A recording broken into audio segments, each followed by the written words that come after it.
நம்ம ஐன்ஸ்டீன் பொறியியல் கல்லூரியில ஒரு படிச்சு முடிச்ச ஒரு மாணவரோட சக்சஸ் ஸ்டோரி. தனிப்பட்ட முறையில சொல்லும்போது ஒரு சில பேர் விடுபடலாம். ஆனா அரசு துறையில நம்மளுடைய கல்லூரி மாணவர்கள் நெறைய பேர் சேர்ந்திருக்காங்க. ஒன்றிய அரசாலும் சரி, மாநில அரசுலயும் இருக்கு. டிஃபென்ஸ்ல இருக்காங்க, போலீஸ்ல இருக்காங்க.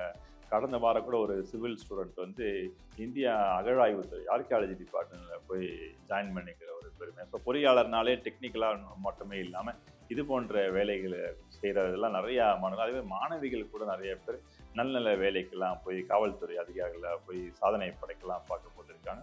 இதை விட சிறப்பு பார்த்தீங்கன்னா, நம்மளுடைய முன்னாள் மாணவர்கள் பலர் வந்து தொழில் முனைவோராய் எனக்கு தெரிஞ்ச ஒரு 10 மாணவர்கள் ஒன்றாக சேர்ந்து 8லிருந்து 10 விதமான கம்பெனிகளை நடத்தி ஒரு நூற்றுக்கணக்கான பேரை பணியமர்த்தக்கூடிய நிறுவனங்கள் கூட வைத்திருப்பது நம்ம கல்லூரியின் வளர்ச்சி. அதாவது தனிநபர்னா வேலைக்கு போவாங்க. ஆனா பிறருக்கு வேலை வழங்கக்கூடிய கூட நம்முடைய மாணவர்கள் இருப்பது உண்மையிலேயே நான் வந்து ரொம்ப நெகிழ்வு அந்த விஷயங்களை பார்க்கிறேன்.